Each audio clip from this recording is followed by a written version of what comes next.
কোরআন শুনতে এসেছি আমরা। কোরআনে কারীম জানিয়েছে মা আনজালনা আলাইকাল কোরআনা লিতাশকা। বিশ্ব নবীকে আল্লাহ উদ্দেশ্য করে জানাচ্ছেন, হে নবী, আমি যে কোরআন দিয়েছি এটা আপনি পেয়েছেন মায়ের খাওয়ার জন্য না, লিতাশকার জন্য কোরআন আপনাকে আমি দেইনি যে আপনি না খেয়ে থাকবেন, আপনি বন্যায় শুধু ডুবেই মরবেন এই জন্য কোরআন দেইনি। কোরআনে কারীম দিয়েছে আপনাকে আমি উপরে তোলার জন্য। লাতারকাবুন্না তাবাকান আন তাবাক, যেখানে আছেন ওই জায়গায় থাকলে হবে না, উপরে ওঠা লাগবে, আর উপরে উঠতে হলে ইসলাম লাগবে। কথা বুঝতেছে? যত রকমের শোষণ দূষণ আছে সব থেকে মুক্ত হয়ে উপরে উঠতে হলে মাস্ট বি কোরআন ছাড়া উপায় নেই, কোরআন লাগবেই। আমরা যেহেতু উপরে উঠতে চাই আর সারা বিশ্ব আমাদের দিকে তাকিয়ে আছে, অনেকে বলতো যে আমরা রোল মডেল। কিসের রোল মডেল? আমি 7টা জরিপ পেয়েছি আজকে। রোল মডেল হিসাবে যাদের নাম আমরা দেখতে পেলাম, এগুলোর জন্য রোল মডেল হওয়ার দরকার নেই। বাংলাদেশ পৃথিবীতে আয়না ঘরের জন্য রোল মডেল, একটা কথা হলো। হ্যাঁ, আজকে ব্রিগেডিয়ার আমান আজমি যে কথাগুলো জানিয়েছে লাইভ করে, সংবাদ সম্মেলন করে, আপনার ভেতরে যদি মনুষ্যত্ব থাকে আপনি পাগল হয়ে যাওয়ার কথা যে একটা মানুষকে এত কষ্ট মানুষ দিতে পারে। আমার মনে হয় আয়না ঘরের সাথে যারা জড়িত এই দেশে 18 কোটি মানুষ যদি আপনাকে মাফ করে দেয়, ব্যারিস্টার আরমানের বউ আপনাকে মাফ করবে না। কোথায় পৌঁছিয়েছিলেন আপনার বিবেকের কাছে প্রশ্ন করেন। এগুলো জানার পরেও যদি কোনো মানুষ জালেমের পক্ষে স্ট্যাটাস দেয়, পরে আপনি মানুষ বলেন কোন কায়দায়? আবার অনেককে দেখলাম ভিডিও কলে বলছে, আপা ঘাবড়াবেন না, আপনি ঘাবড়ালে আমরা নরম হয়ে যাই। শয়তান এগুলো শোনে আর চিন্তা করে, আল্লাহ তুমি আমাকে শয়তান বানিয়েছ, এটা তো ট্রাকটা আমার চাইতে বড় শয়তান। জালেমের পক্ষে বিপক্ষে কথা কেন বলি? কারণ যারা জালেম এই মানুষগুলোর বিপক্ষে কিয়ামতের দিন আল্লাহ নিজে দাঁড়াবে। শব্দটা শুনতে সহজ মনে হচ্ছে, অনেক ওজন এই শব্দের। আপনার বিবেক থাকলে আপনি ভাবেন, যারা জালেম এদের বিরুদ্ধে হামজা মামলা দেবে না, এদের বিরুদ্ধে মামলা কে দেবে? আল্লাহর মামলার আসামি আপনি। 1628 জন মানুষ এই দেশের দায়িত্বে ছিল, একেবারে টপ টু বটন মেন জায়গায় যারা, এগুলো সবগুলো জালেমের খাতায়। এদের বিরুদ্ধে হামজার মামলা না, এদের বিরুদ্ধে সরাসরি আল্লাহ নিজে মামলা দিয়ে নিজে বাদী হবেন। এটা তো আমি বানালাম নাকি? হ্যাঁ, কোরআনে কারীম জানিয়েছে, ইন্নামাস সাবিলু আলাল্লাযীনা ইয়াযলিমুনান নাস ওয়া ইয়াবগুনা ফিল আরদি বিগাইরিল হক উলাইকা লাহুম আযাবুন আলীম। সূরা শূরা 25 নম্বর পারার 6 নম্বর পৃষ্ঠা 13 নম্বর লাইনের 42 নম্বর আয়াত। এটা তাফসিরে ইবনে কাসিরে আছে, তাফসিরে ফি জিলালিল কোরআনে আছে। এই দুইটা তাফসিরে ঠিক একই কথা লেখা আছে, অন্যগুলোতে একটু বাড়া কমা আছে। আল্লাহ পাক বলেন, অবশ্যই আমি আল্লাহ কেস দেব, মামলা দেব, অভিযোগ দায়ের করব তাদের বিরুদ্ধে, পৃথিবীতে যারা মানুষ হয়ে মানুষের উপরে অত্যাচার জুলুম করেছিল। আল্লাহ ইয়াজলিমুন আল মুসলিমুনা দেননি, যে যারা মুসলমানের উপরে জুলুম করেছে। ইয়াজলিমুনান নাস, হিন্দু কি মানুষ না? কথা বলে না কেন? খ্রিস্টান মানুষ না? মানুষ পদবাচ্চে যারা বিবেচিত দুনিয়ায়, তাদের উপরে যারা জুলুম করেছেন কারণে অকারণে। আপনি কোরআনের আয়াত থেকে শিক্ষা নিয়ে বিশ্বাস করতে পারেন, আপনার দুনিয়াও শেষ, আখিরাতও শেষ। কারণ জালেমদেরকে ক্ষমা করে দিলেও, জালেমদের জন্য দোয়া করলেও আল্লাহ নিজে জানিয়েছেন যে কবুল হবে না। আল্লাহু লা ইয়াহদিল কওমাজ জালিমিন। কোরআনে বহু জায়গায় আয়াতটা আমি পেয়েছি। আল্লাহ বলেন, আমি জালেমদেরকে পথ দেখাই না, হেদায়েত দেই না, দেবও না।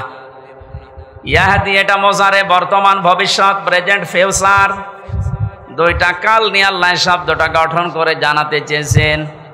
যেদিনে কোরআন নাজিল হয়েছে ওই দিন থেকে কিয়ামত পর্যন্ত কোন জালেমকে আল্লাহ পথ দেখান না, হেদায়েত দেন না, দেবেনও না। এই জন্য জালেমদের দুনিয়াও শেষ, আখেরাত তো শেষই, কারণ ওই ময়দানে আরো কঠিন হবে। আল্লাহ নিজে মামলার বাদী, উনি নিজে কেস করবে। ও বাংলার মুসলমানেরা, বুকে হাত দিয়ে যাদের বুক আছে একটু ভাবেন, চিন্তা করেন। এদেশে আজ আমার মনে হচ্ছে অনেকে এখন আল্লাহর মামলার আসামি।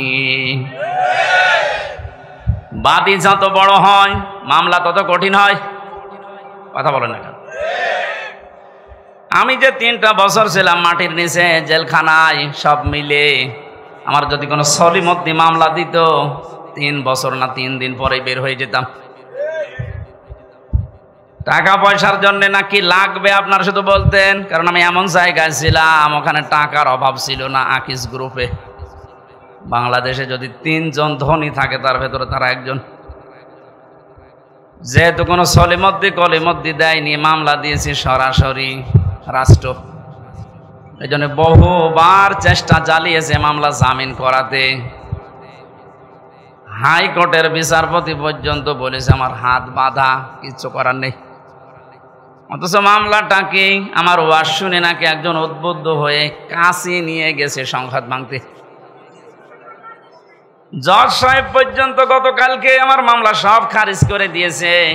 অথচ এই জজই 3 বছর ট্রাইব্যুনাল চালিয়েছে। আমি কালকে বলতেও গেলাম, স্যার 3টা বছর পর আজকে মামলা আপনি ঢিসমিস করে দিলেন, কাগজ ফেলে দিলেন, যে যা কি বিচার করব, এর ভেতরে কোনো মাল ম্যাটারেস নেই, যা। আপনি এতদিন পর্যন্ত এটা দেখেননি। বললে হয়তো বলতো যে হুজুর কি করব, হাত বাঁধা। বিচার ব্যবস্থাটা একটু ইঙ্গিত দিলাম। বাকি জায়গাগুলো যে কত দুর্নীতিগ্রস্ত হয়েছিল তার প্রমাণ দেশের সব চাইতে বড় মসজিদের ইমাম পর্যন্ত পালিয়েছে। যে দেশের কেন্দ্রীয় মসজিদের ইমাম পর্যন্ত পালিয়ে যায়, বাকিগুলো আর বলার অবকাশ রাখে?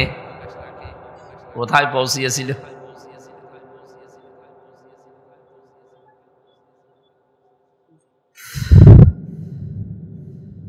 আমার মামলার বাদী যেহেতু প্রধানমন্ত্রী নিজে আলেমদের মামলার বাদী উনি ছিল, এই কারণে আমাদের জামিন নেই।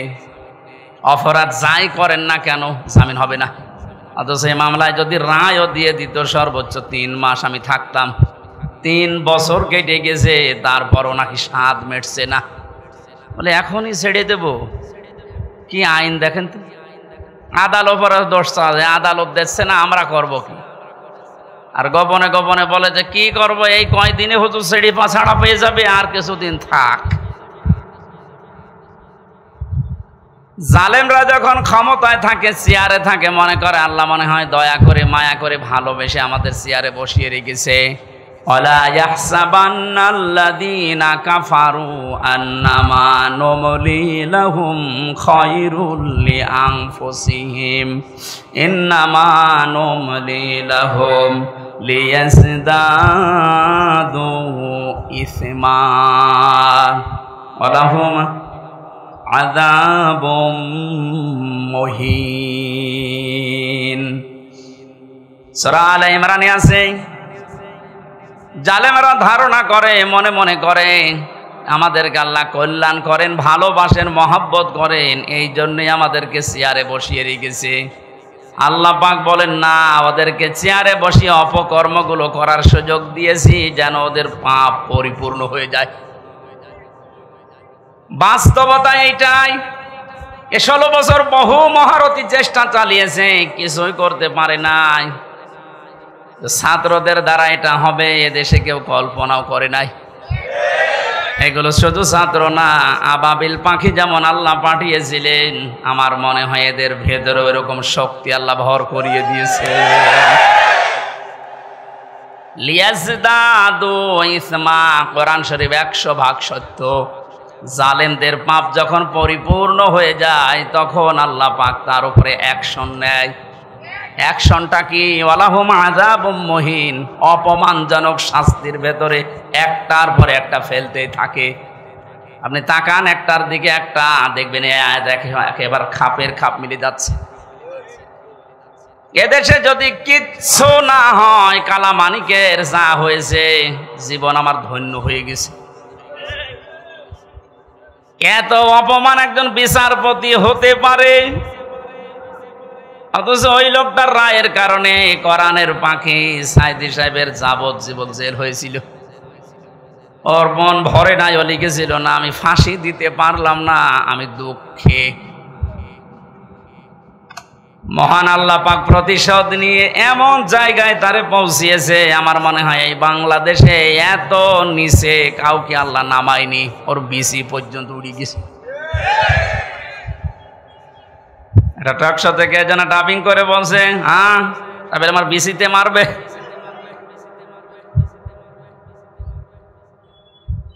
যারা যারা এই জুলুমের সাথে সম্পৃক্ত ছিল, আমি তো অন্যগুলোর কারণে হয়নি, যাদের কারণে হয়েছে এদেরকে যেন ছাড় দেওয়া না হয়। বিশেষ করে কাউন্টার টেররিজম বানিয়ে বাংলাদেশকে বিশ্বের দরবারে জঙ্গি আছে এই দেশে এই ধোয়া তুলে বহু মানুষকে বিনা অপরাধে গুম করে রেখেছিল। এই মনিরুল, আসাদুজ্জামান, ডিসি মান্নান, এদেরকে যদি বিচার না করে এভাবে ছেড়ে দেন, কিছুদিন পরে দেখবেন এর পেট থেকে যেটা আসবে ওটা আরো বড় হারামি হবে। এটা আমি বানালাম। হযরত নূহ আলাইহিস সালাম দোয়া করেছিলেন, আকালা নূহুর রাব্বি লা তাজার আলাল আরদি মিনাল কাফিরিনা দাজ্জারা ইন্নাকা ইন তাজারহুম ইউদিল্লু ইবাদাকা ওয়ালা ইয়ালিদু ইল্লা ফাজিরান কাফফারা। হযরত নূহ একেবারে অতিষ্ঠ হয়ে শেষ পর্যন্ত বলেছিলেন, মাবুদ এ কাফেরদের একটা আন্ডা বাচ্চা পর্যন্ত যেন ছাড় না পায়। ওদেরকে তো তুমি শেষ করবে, ওদের বাচ্চারা যেন না থাকে। ওদের আন্ডা বাচ্চা যেটা থাকবে ওর পেট থেকে যারা আসবে পরবর্তীতে ওরাও তোমার বান্দাদেরকে বিপদগামী করবে। এই 16 বছরের রেজাল্ট এইটা, এদের পেট থেকে যেগুলো আসে ওইগুলো ডবল হারামি হয়। গতকালকে আমার সামনে তুলছিল হাজী সেলিমকে, ওই যে ফেরেশতা দেখলাম, শয়তানও অত নিচে নামে নাই, মুখ দিয়ে কথা বের হয় না, নৌকা বলতে গেলে হৌকা বলে ফেলে। অথচ ওর চরিত্র কত খারাপ, কালকে মানুষ এই কোর্টে নেওয়ার সময় অনেকগুলো দেখিয়েছে।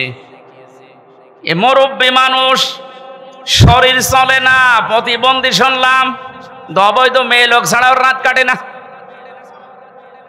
তার নামের আগে দেখিয়েছেন হাজী সেলিম। এর অবস্থায় যদি এই হয় শরীর চলে না, যাদের শরীর অল্প একটু চলে তাদের অবস্থা কত নিচে আপনি কল্পনাও করতে পারবেন না।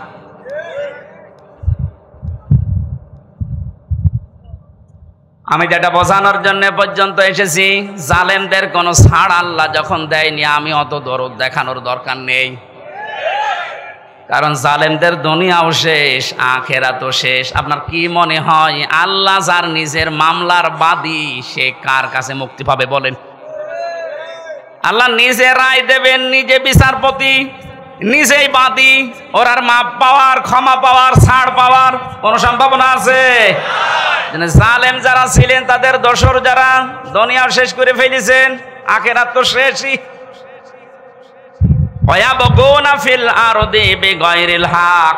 দুই নম্বরে আল্লাহ মামলা দেবে, কেস করবে তাদের বিরুদ্ধে। ভালো করে শুনেন, আল্লাহ নিজে মামলা দেবে, কেস করবে, অভিযোগ দায়ের করবেন 2 নম্বরে তাদের বিরুদ্ধে, যারা পৃথিবী শান্ত হয়ে যাওয়ার পরে আবার বিশৃঙ্খলা তৈরি করার জন্য বিদ্রোহ করে। এই 5 তারিখের পর থেকে এই 3 তারিখ পর্যন্ত যেটা 7-8 বার হয়ে গেল। সংখ্যালঘু নাম দিয়ে হিন্দুদের দিয়ে চালিয়েছিল, কিন্তু হালে পানি দেয়নি। কথা বলে না কেন? এরপরে আনসারদের দিয়ে, তাও মানেনি। এদেশের জনগণ এবং ছাত্ররা সজাগ ছিল, এজন্য সব বলে দিয়েছে যে আমাদেরকে যেগুলো করাচ্ছে তা আপনি করতে গেলেন কেন? দেশটা তো বেশ শান্তই হয়ে যাচ্ছে। এদেশকে উপরে তোলার জন্য কিছু করার দরকার নেই, শুধু এই দরবেশের মতো যারা টাকা পাচার করেছে এই টাকাগুলো নিয়ে আসেন, এমনি দেশ দাঁড়িয়ে যাবে। ৩৬,০০০ কোটি টাকা এই দরবেশের, অথচ পদ্মা সেতুই মাত্র ৩২,০০০ কোটি টাকা লেগেছে। ও টাকাগুলো আসলে ওইরকম সেতু আরেকটা বানানো যাবে। দরবেশের অবস্থা যদি এই হয়, বাকি যেগুলো দরবেশ না ধরবেশ তাদের অবস্থা কি বলেন তো? আমি কয়েকদিন আগেও বাইরের কয়েকটা রাষ্ট্র ঘুরে আসলাম, ওদের যে বেগম পাড়া দৃশ্য দেখলে চোখ কপালে উঠে যাবে। কি করেছে কি তারা!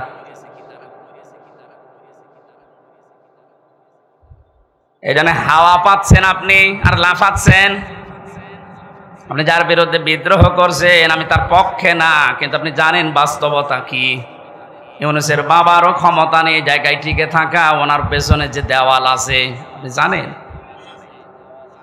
আমার এই যে মোবাইল দেখতে পাচ্ছেন, এটা কালকে আদালত দিয়েছে ৩ বছর পর। এখানে যদি কল আসে সর্বোচ্চ জনাব তারেক জিয়ার পিএস অপু ভাই আমার সাথে জেলে ছিল ৩ বছর, খুব বেশি হলেও উনি কল দিতে পারে। কথা বলছেন এখানে। আর সর্বোচ্চ বাংলাদেশে আমার মনে হয় খুব বেশি থেকে বেশি হলেও জামাত ইসলামের যিনি আমির আছে ডাক্তার শফিকুর রহমান, উনি দিতে পারে। আর ডক্টর ইউনূসের মোবাইলে কল আসে কোথা থেকে জানেন আপনি? ওনার মোবাইলে কল দেয় জো বাইডেন, বারাক ওবামা। টের পাচ্ছেন? আন্দাজে লাফাচ্ছেন। আমি শুধু ইঙ্গিত দিলাম, নিচে নামলাম না। আপনি আশা করি বুঝে ফেলেছেন। বাস্তবতা কিন্তু এইটাই। একটা হুঙ্কারে ভারত কিন্তু জড়সড় হয়ে গিয়েছিল। উনি যে বলেছিলেন ক্ষমতাটা পাওয়ার পরে যে 7 সিস্টার কিন্তু আস্ত রাখবো না, ওনার কথা না, ওটা ওনাকে দিয়ে বলা হয়েছে। ওরকম কথা আমি বললে কোনো গুরুত্ব দিত ভারত? এই কথা বলেন। ও কথাটা যার মুখ দিয়ে বেরিয়েছে তার মোবাইলে কল আসে কোন জায়গা থেকে আপনি টের পাচ্ছেন? মালয়েশিয়া ছিলাম কয়েকদিন আগে, ওখানে যাদের জাতীয় অনুষ্ঠান যেগুলো হয় সারা বিশ্ব থেকে যে 10 জন মানুষকে ওরা দাওয়াত দেয়, তার ভেতরে বাংলাদেশে একজন, শেখ হাসিনা। গোনাই ধরে না। ওখানে দাওয়াত পেয়েছে বাংলাদেশে ডক্টর ইউনূস, ভারত থেকে পেয়েছে শাহরুখ খান। এইরকম মানের সারা বিশ্বের ভেতরে 10 জন মানুষের তালিকা আমি পেয়েছি, তার ভেতর ওনার নাম আছে। যে বিশৃঙ্খলা তৈরি করে বিদ্রোহ করে আন্দাজে যা তা করবেন, মনে হচ্ছে ছাড় পেয়ে যাবেন। উনি কথা বলে কম, কাজ করে কিন্তু বেশি। এই জন্য সাবধান করলাম, আমি জানি যেহেতু বিষয়টা, এই জন্য বলছি। আর ওটা তাই বাদই দিলাম। আপনি এই যে শান্ত হয়ে যাওয়ার পরে বিশৃঙ্খলা করে কেন? এতদিন এই আনসাররা কোথায় ছিল? 15 বছর আপনি তো কোনোদিন মাঠে নামেননি। আপনার এত বড় আদায় করা দরকার। 15 বছর কোথায় ছিলেন আপনি? 9 সাল থেকে শুরু করে 24 সাল পর্যন্ত 42,000 আনসার নিয়োগ হয়েছে, তার 35,000 হচ্ছে গোপালগঞ্জের। ইয়ারকে মারা জায়গা পান না। আর আমরা কি এই 63 জেলার লোক সব ঘাস কাটছি? কি করেননি বলেন?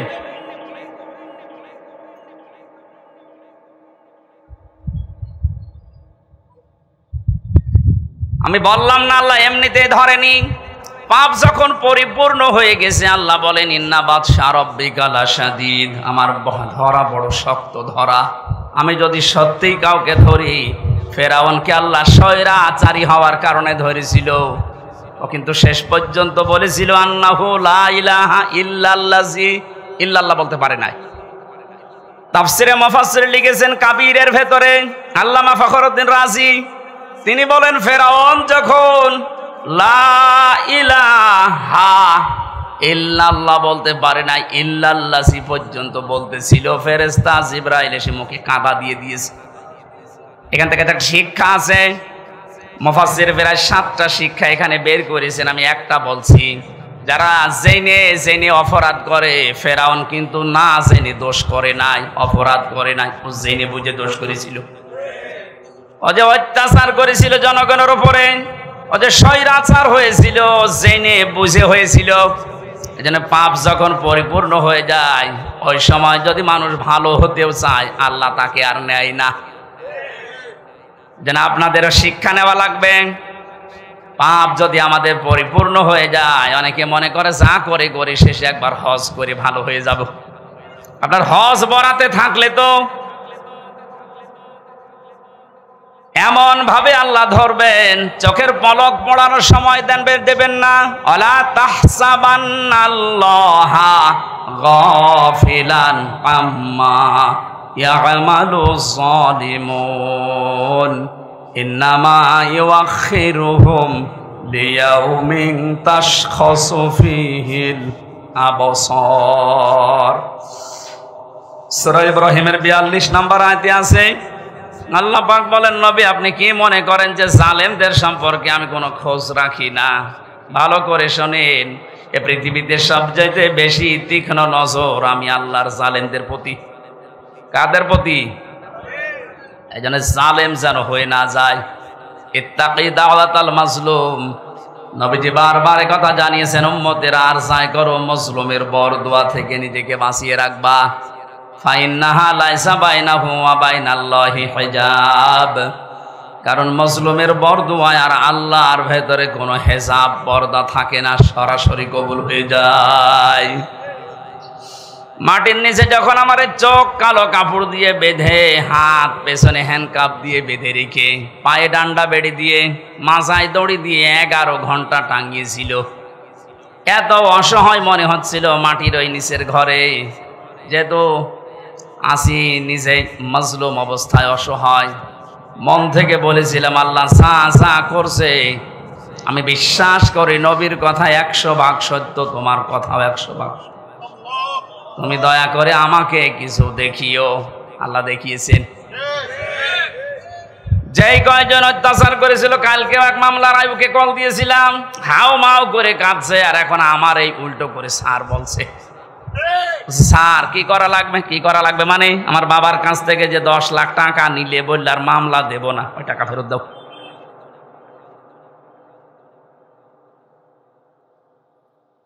পাপ এমন পর্যায়ে পৌঁছেছে, আমার নিজেরটাই বললাম, বাকি ওই যে ছোট হুজুর যেটা রফিকুল মাদানি আমার সাথে ছিল 2 মাস, আমার বলছে, হুজুর আমি তো ছোট মানুষ, আমার সাথে যা করেছে বলার মতো না। রাত 12:30টার সময় আমারে নিয়ে গেছে হাতির চিলে, 2 পাশের রাস্তা ব্লক করে দিয়ে, পুরা উলঙ্গ করে, এক টুকরা কাপড় আমার শরীরে রাখে নাই, একটা সিগারেট আমার হাতে ধরিয়ে দিয়ে একটা উলঙ্গ অর্ধ উলঙ্গ মেয়ে লোক কোথা থেকে যেন নিয়ে আসলো, পাশে দাঁড় করিয়ে দিয়ে ছবি তুলছে, বলছে এটা কালকে ছেড়ে দেব, মানুষ জানবে যে পিসকে হুজুর কেমন। বলছে, হামজা ভাই আমি যেহেতু ছোট মানুষ, ওদের তুলনায় মেয়েটা আমার পাশে দাঁড়িয়েছে, ওর মাথা পর্যন্ত আমি না, এত লম্বা মেয়ে মানুষ। যতগুলো এসআই ছবি তুলছিল, অট্ট হাসিতে সব ফেটে পড়ছে। একজনকে ভাই বললাম যে আমি তো অসহায়, আপনি যা করছেন এগুলোকে হারুন স্যার জানে, যে হারুন আঙ্কেল জানে না, মানে উনি তো করাচ্ছে। হ্যাঁ, উনি মাঝে মাঝে রিমান্ডে এসে যে সুন্দর সুন্দর টকিং করতো, এত সুন্দর কথা বলতো ফেরেস্তার মতো, আর উনি আমার এই অপমান করার জন্য এত দূর নেমেছে।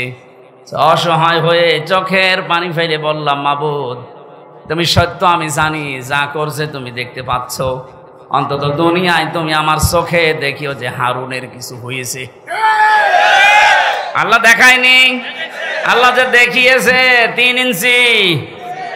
হ্যাঁ কথা বলে না, মহিলারা পর্যন্ত এখন 3 ইঞ্চি, সব মুখে সিকিউরিটি গেছে, কোথায় নামিয়েছে আল্লাহ দেখেন। তারপরেও তো এখনো লুকিয়ে আছেন, বাইরে যদি জনগণ পায় পিটিয়ে মেরে ফেলবে। যে কয়টারে পাচ্ছে, কেউ ডিম মারছে, কেউ পানি মারছে, কেউ কেক মারছে। এদেশে ইসলাম এবং মুসলমানদের বিরুদ্ধে প্রকাশ্যে এবং গোপনে যারা যুদ্ধ ঘোষণা দিয়েছিল, তার ভেতরে আমার কুষ্টিয়ার নুনু আলী একজন। নুনু না ইনু, ইনো নুনু। শয়তানের উপরে এত রাগ মানুষের, আদালতে তোলার সময় একজন দিয়েছে এক লাথি। কালকে হাজিরা দিতে গিয়ে ওই পুলিশগুলোর সাথে দেখা, গারদে নিয়ে গেল আমারে, ভেতরে এসে বলছে হুজুর কতদিন আসেননি। আমাকে কি করতে আসবো আবার, কিছু শোনেন। আপনার কুষ্টিয়ারে যে ইনুমিয়া, ওরা আমরা এত সিকিউরিটি দিয়ে ভালোভাবে নিয়ে যাচ্ছিলাম, কোন দিক থেকে লাল পোশাক পরা একজন এসে মারল লাথি, কিচ্ছু করার নেই, ধর ধর করতে করতে পালিয়ে গেছে। দেখতে আর একজন লাথি মারার জন্য আসতেছে। মহিন, আল্লাহ যে বলেছে এখন নিচে নামাবো, মানুষ কল্পনাও করতে পারবে না। অথচ 5 বছর আগে ওর দাপট দেখেছেন। এদেশে আলেমদের নামে তেতুল হুজুর লাগিয়েছে এই লোকটা। হাজার হাজার আলেমের উস্তাদ যে লোকটা, আল্লামা শাহ আহমেদ শফি রহমতুল্লাহ আলাইহি, জিন্দা ওলি ছিল, হাজার হাজার মানুষকে আলেম বানিয়েছে। এই লোকটার নাম দিয়েছে এই ইনুকিত তেতুল হুজুর। আমি তিরমিজি শরীফে একটা হাদিস পড়েছিলাম যে আলেমদেরকে যদি কেউ প্রকাশ্যে অপ্রকাশ্যে অপমান করে, মহান আল্লাহ পাক ওই জামানায় ওই দেশে মানুষের ওপরে 6টা গজব নাজিল করে। তার ভেতরে 1 নম্বরে যারাই অপমান করবে তাদেরকে এত নিচে নামাবে, পৃথিবী অবাক হয়ে দেখবে যে হচ্ছে কি। এটার যে বাস্তব প্রমাণ, মানে ইনুকে দেখলাম আর এই কালামানিককে দেখলাম।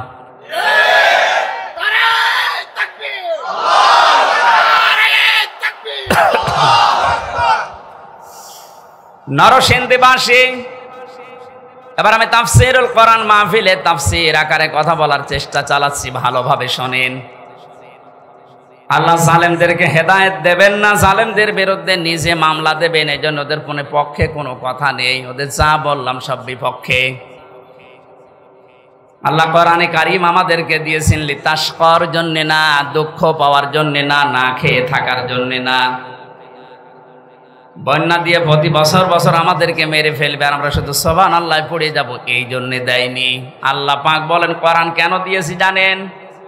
যে নামগুলো দিয়ে আল্লাহ কোরআনে কারিমে বিশ্ব নবীকে ডাক দিয়েছেন, আমি পড়া কোরআন পড়ে নবীর নাম পেয়েছি বিশেষভাবে 7টা।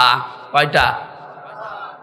1 নম্বরে আল্লাহ ডাক দিয়েছেন ইয়াসিন, 2 নম্বরে তহা, 3 নম্বরে মোহাম্মদ, 4 নম্বরে আহমদ, 5 নম্বরে আব্দুন বা আব্দুল্লাহ, 6 নম্বরে মুজাম্মিল, 7 নম্বরে মুদ্দাসির।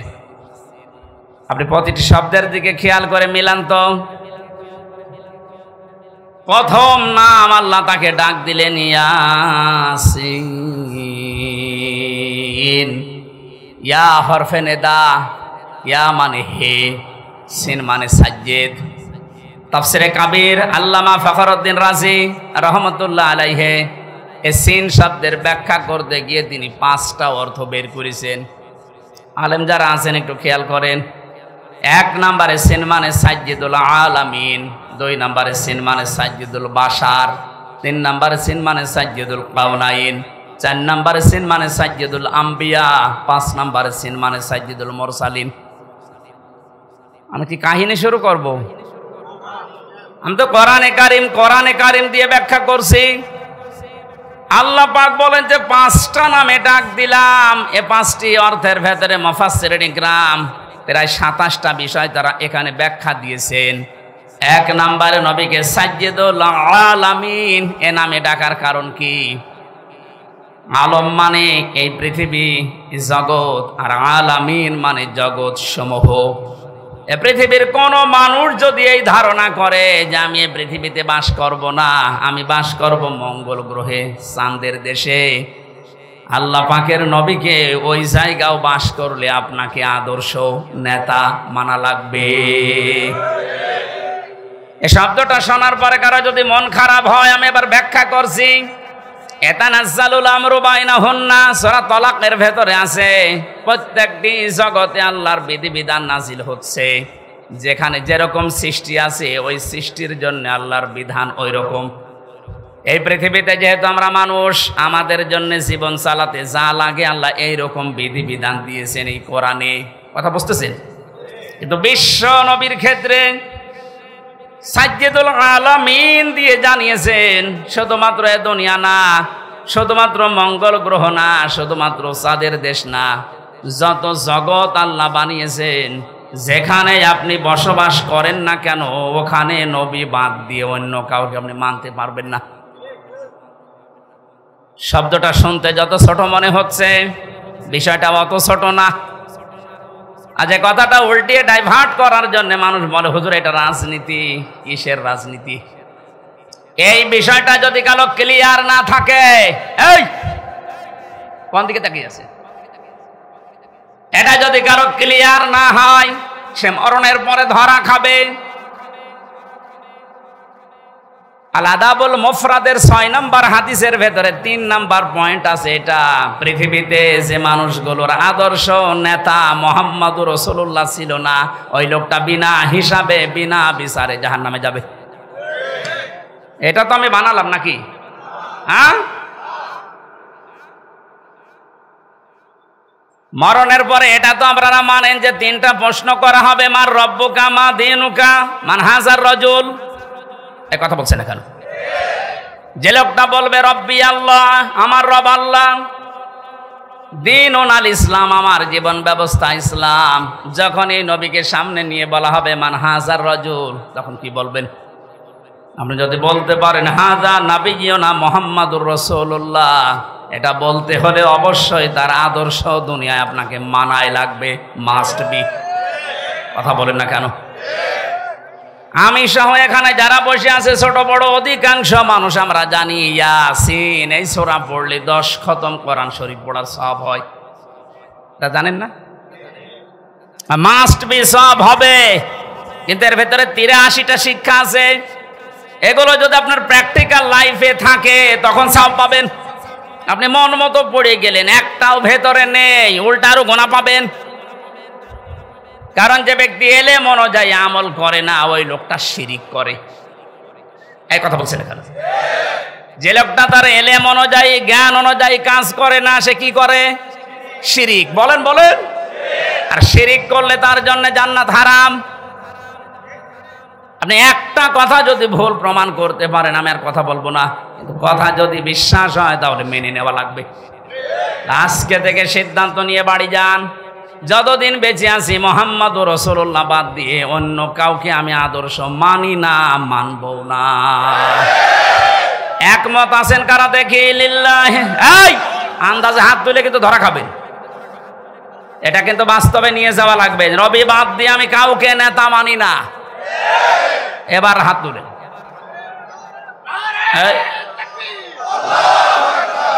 আপনি হাত নামান, আপনার দরকার নেই। আপনি মানতে পারবেন না আমি জানি, আপনি এতটুকু বুঝেছেন। আমি আপনাকে বাঁচার জন্য বলছি ভাই, আমি খেলা করার জন্য এখানে বসিনি। এটা যদি দুনিয়ার সাথে শুধু শেষ হয়ে যেত, এই যে কোরআন শরীফ আমার সামনে, জীবনেও বলতাম না। এর সম্পর্ক রিলেটেড সব আখিরাতের সাথে। কারণ মানুষকে আল্লাহ মরণের পরে যখন বিচার করার জন্য তুলবেন, এক একজনকে তুলবেন আলাদা আলাদা ভাবে তার নিজের সামনে, নাকি 10 লক্ষ একবারে? অনেকেই বলে না কিয়ামতে আমার বাবা যান লক্ষ লক্ষ মুরিদ নিয়ে আসবে মিছিল দিতে দিতে। এটা বানানো কথা। কোরআনে কারীম জানিয়েছে সূরা মরিয়ম 16 নম্বর পারা 10 নম্বর পৃষ্ঠা 15 নম্বর লাইনের শেষ নম্বর রুকুর 95 নম্বর আয়াত। এটা তাফসিরে ফি জিলালিল কোরআনে আছে, অকুল্লুহুম আতিহি ইয়াউমাল কিয়ামাতি ফারদা। হে নবী আপনি জানিয়ে দেন কিয়ামতে প্রতিটি মানুষকে আমার সামনে আমি দাঁড় করাবো বিচার করার জন্য, স্রেফ একা একা। কয়জন করি? বলেন বলেন। নরসিংদীবাসী কোরআনে আয়াত শোনার পরে নিজের প্র্যাকটিক্যালটা একটু মিলান তো। আমি সহ যারা এখানে বসে আছি কিয়ামতে কিন্তু প্রতিটি মানুষকে আল্লাহ তার নিজের সামনে দাঁড় করাবেন, কেউ থাকবে না, স্রেফ একা একা। মাঝে মাঝে একা থাকুন থাকি ভাবি আল্লাহ তুমি যদি বলো হামজা 2024 সালের আগস্ট মাসের 31 তারিখ পর্যন্ত তোরে মাফ করে দিলাম, যা শুধুমাত্র সেপ্টেম্বরের 1 থেকে 3 দিনের হিসাব দিয়ে তুই জান্নাতে চলে যা। আমার যা বাস্তবতা, আমার তো মনে হয় 3 দিনের হিসাব দেওয়া আমার দ্বারা সম্ভব না। আপনারা পারবেন না? আপনারা পারবেন?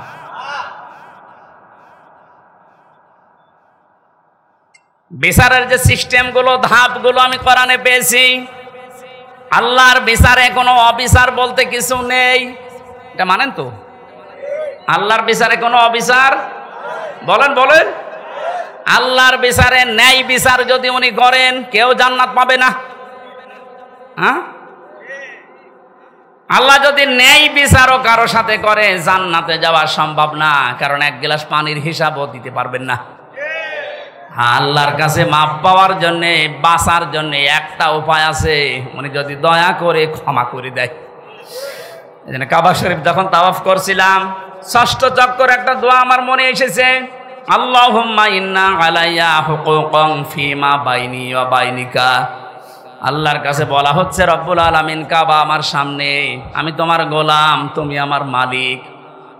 আমি গোলাম হিসাবে তুমি আমাকে বহু কিছু দিয়েছো, নেই থেকে তুমি আমারে হামজা বানিয়েছো, কিন্তু তুমি আমার মালিক হিসাবে, আমি গোলামের কাছে, আমি দাসের কাছে তো তুমি অনেক কিছু পাবে, আমি তো কিছুই দিতে পারলাম না। একটা রাস্তা আমার খোলা আছে, আল্লাহ তুমি এই কাবার সামনে নিয়ে বলছি, দয়া করে আমারে মাফ করে দাও। ও নরসিংদীবাসী, হিসাব শুধু নাম শুনেছি, জীবনে কোনোদিনকে সম্মুখীন হয়েছি আমরা?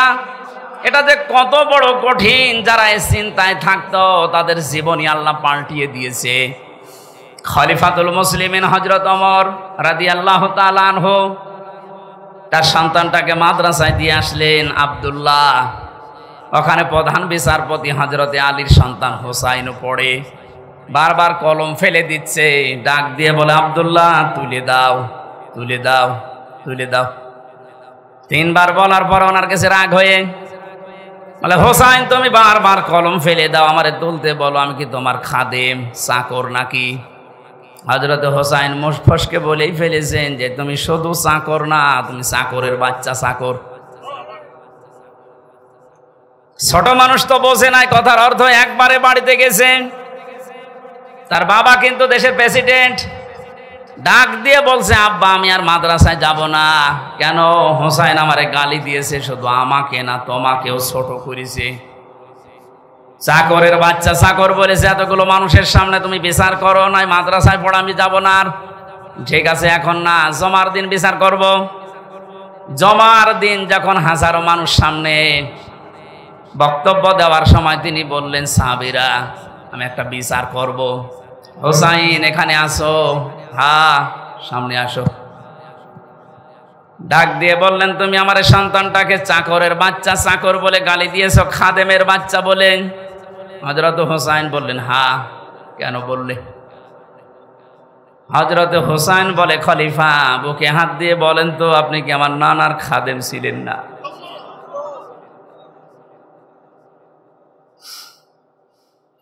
হযরত ওমরের কথা বন্ধ হয়ে গেছে। ডাক দিয়ে বলে, হোসাইন হ্যাঁ, আমি তো এভাবে ভাবিনি, আমি তো খাদেমই ছিলাম, কিন্তু তুমি কি এই কথাটা লিখে দিতে পারবা? কাগজ কলম নিয়ে আসেন। ছোট মানুষ তো, যেই কাগজ না খাজুরের পাতা নিয়ে এসেছে, উনি লিখে দিলেন, ওমর আমার নানার খাদেম ছিল, আমি দেখেছি, ইতি হোসাইন ইবনে আলী। সই করে দিলাম। কাগজটা হাতে নিয়ে হযরত ওমর চুমা খেলেন। ডাক দিয়ে বলেন, নবীর সাহাবীরা বিচার হয়ে গেছে। হযরত হোসাইন তো ছোট মানুষ, বলে, আব্বা বিচারই শুরু করলে না, কি করে হয়ে গেল? হযরত ওমর বলে, সন্তান আমার, যে বিচার করেছি এটা দুনিয়া না আখিরাতেও কাজে লাগবে। আমি যখন মারা যাব, এই কাগজটা আমার কাফনের ভেতরে দিয়ে দিও। ময়দানে মাহশারে আল্লাহ যখন আমাকে তুলবে, স্রেফ একা একা, জীবনে কিছুই যদি আল্লাহর ভালো না লাগে, ওনার কাছে যদি পছন্দ না হয়, এই কাগজটা তুলে দেখাবো, মাবুদ তাকাও এদিকে, দেখো তোমার নবীর নাতি লিখে দিয়েছি, আমি নবীর খাদেম ছিলাম, এই ওসিলা হলো আজকে তুমি আমার মাফ করে দাও।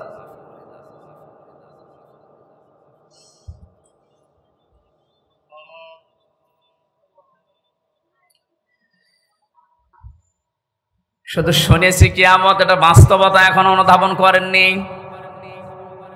এটাতে কত বড় কঠিন বিষয়।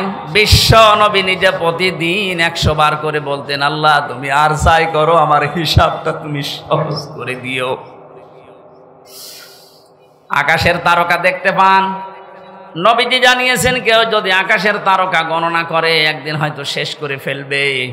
কিন্তু হযরত ওমর 26 বছর বয়সে মুসলমান হয়ে কয়েক বছরে যত নেকির কাজের আঞ্জাম দিয়েছে, কিয়ামত পর্যন্ত কেউ যদি হযরত ওমরের নেকি গণনা করে কোনোদিন শেষ হবে না। এ দুনিয়াতে জান্নাতের গ্যারান্টি পেয়েছে জীবিত অবস্থায় 10 জন, তার ভেতরে হযরত ওমর 2 নম্বরে। জান্নাতের দরজাগুলো তাকে ডাকতে থাকবে। এত বড় জায়গায় তিনি আছেন, এত বড় পাওয়ারফুল মানুষ, অথচ কিয়ামতে আল্লাহর সামনে দাঁড়াবে কি নিয়ে, এই নিয়ে চিন্তায় আছে। আমরা কোথায় আছি? কোরআনে কারীম জানাচ্ছে, এদিকে তাকান, ভ্যান যাচ্ছে। যাতে ভ্যান দেখেননি, মাহফিলের পরে আমি 10 মিনিট সময় দেব, ভ্যান দেখে বাড়ি যাবে।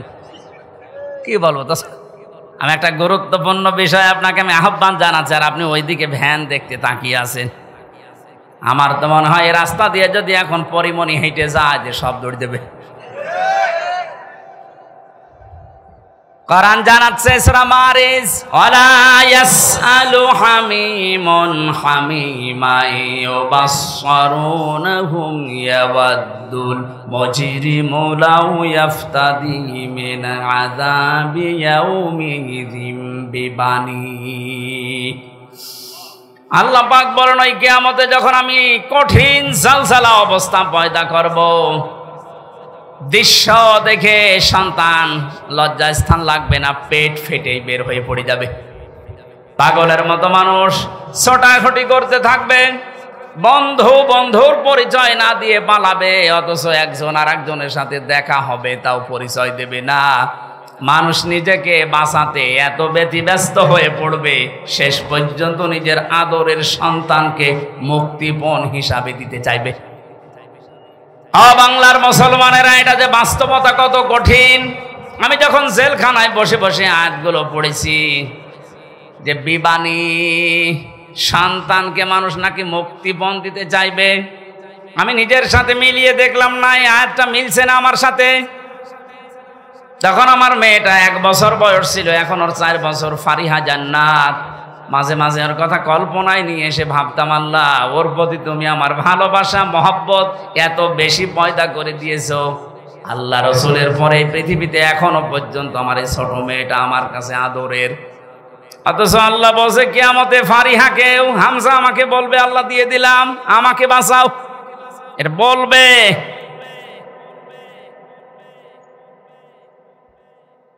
وصاحبته وأخيه وفصيلته التي تؤويه। আল্লাহ বলেন শুধু তোর সন্তান না, তোর স্ত্রীকে, তোর ভাইকে, তোর জ্ঞাতি গোষ্ঠী, তোর দলের লোক, তোর বংশের লোক, যারা তোকে আশ্রয় দিত সামাজিক ভাবে, রাজনৈতিক ভাবে, তাদেরকেও বলবি আল্লাহ দিয়ে দিলাম, তুমি আমারে কিছু বলবা না। অমান ফিল আরদি জামিয়া, এমনকি দুনিয়ায় যত সম্পদের মালিক ছিল সব দিতে রাজি হয়ে যাবে। এটা আমি কালকে কোর্টে বুঝেছিলাম যে অমাং ফিল আরদি জামিয়া। কালকে হাজী সেলিম হাউ মাউ করে কাঁদছিল, যে কত সম্পদের মালিক আপনারে ব্রেনে ধরবে না। অথচ হাউ মাউ করে কাল আসামির ওই কাঠ গোড়ায় দাঁড়িয়ে কি কান্না, ওর মনে কথা তো বলতে পারে না। আমার মনে হচ্ছে যদি কথা বলতে পারতো সঠিকভাবে, বলতো বিচারপতি যা লাগে আমার সম্পদের সব নিয়ে যান, আমার এই অপমান থেকে বাঁচান। আল্লাহ ওইটা তুলে ধরেছেন অমাং ফিল আরদি জামিয়া। ও দুনিয়ার যত স্থাবর অস্থাবর সম্পদের মালিক ছিল বলবে আল্লাহ সব দিয়ে দিলাম, ফম্মায়ুজি, এরপর আমাকে বাঁচান। আল্লাহ সাফ জবাব দিচ্ছেন আয়াতের পরে, কাল্লা ইন্নাহা লাযা, কখনোই না, একটাও নেওয়া হবে না, তোরে আমি লাজাই দেব। কোথায়? লাজাই দেব তোরে। লাজা কি? জাহান্নামের যে 7টা দরজার নাম আছে, হোতামা, হাবিয়া, সাকার, সাঈর, জাহিম, জাহান্নাম আর লাজা, একটা দরজার নাম। এ ভুলটা নিরসন করা দরকার, অনেকে জানেন না। জাহান্নাম কয়টা বলেন তো? একটা। জান্নাতও একটা, কিন্তু এদের স্তর আলাদা। জাহান্নামের স্তর, দরজা 7টা, আর জান্নাতের স্তর আমি কোরআনে পেয়েছি 100টার উপরে। প্রশ্ন আসতে পারে সেই 1 থেকে পড়ছি যে জান্নাত 8টা, জাহান্নাম 7টা। না, কোরআনে কারীম জানিয়েছে লাহা সাবাতু আবওয়াব লিকুল্লি বাবিম মিনহুম জুজউম মাকসুম। সূরা হিজরের 44 নম্বর আয়াত, 14 নম্বর পারার 3 নম্বর পৃষ্ঠা 7 নম্বর লাইনে আছে। আল্লাহ পাক বলেন জাহান্নামের দরজা 7টা। জাহান্নামের দরজা কয়টা বলেন? বলেন। লিকুল্লি বাবিম মিনহুম জুজউম মাকসুম। পৃথিবীতে যে যেই ধরনের অপরাধ করেছে তাকে আল্লাহ ওই দরজা দিয়ে প্রবেশ করাবে।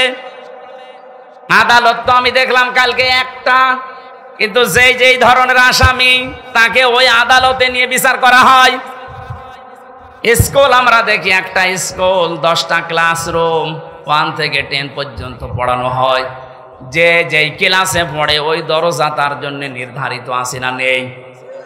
ক্লাস 3-তে পড়ে ও 7-এ যে ক্লাস করতে পারবে?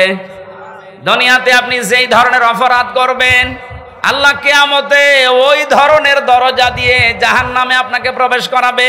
এখানে যেটার নাম আছে এটা 3 নাম্বার, এর নাম লাজা। নাম কি বলেন? বলেন। এই লাজায় আল্লাহ দেবের কাদের?